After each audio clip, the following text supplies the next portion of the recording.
சென்னையில் நடைபெற்ற சர்வதேச செஸ் ஒலிம்பியாட் போட்டி இந்திய விளையாட்டுத்துறை வரலாற்றில் ஒரு திருப்பு முனை.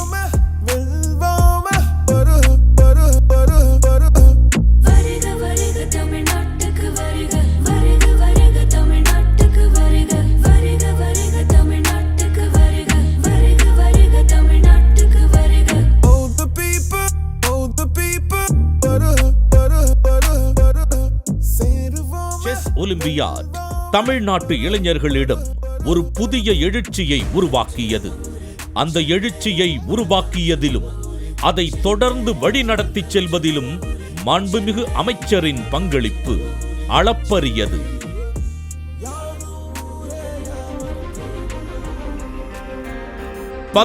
ஆண்டுகளுக்கு பிறகு பார் போற்றும் வகையில் சென்னையில் ஆசிய ஆடவர் ஹாக்கி சாம்பியன்ஷிப் போட்டிகளை நடத்தி காட்டினார்.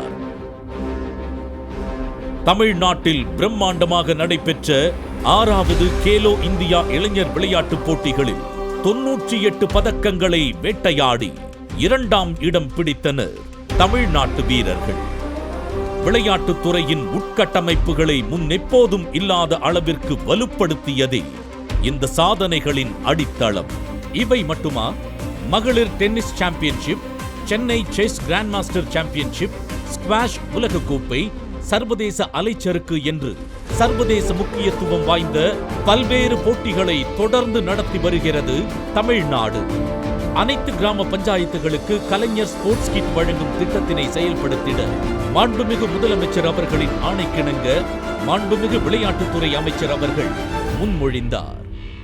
தமிழ்நாட்டில் உள்ள 12,618 கிராம பஞ்சாயத்துகளுக்கு நம் தமிழ்நாடு அரசு கலைஞர் ஸ்போர்ட்ஸ் கிட்டை பெருமையுடன் வழங்குகிறது. மாவட்ட அளவில் திறமை மிக்க விளையாட்டு வீரர்களுக்கு வெளிச்சத்தை தந்திருக்கிறது முதலமைச்சரின் கோப்பை விளையாட்டுப் போட்டி. போட்டிகளை நடத்துவதில் மட்டுமல்ல, பங்கேற்கும் தமிழ்நாட்டு வீரர்கள் வெற்றி கோப்பைகளை அள்ளி குவிப்பதிலும் புதிய சரித்திரம் படைக்கப்பட்டு வருகிறது. விளையாட்டு வீரர்களின் நலனில் அவர் கொண்டிருக்கும் அக்கறையின் வெளிப்பாடுதான் தமிழ்நாடு சாம்பியன்ஸ் அறக்கட்டளை உருவாக்கும்.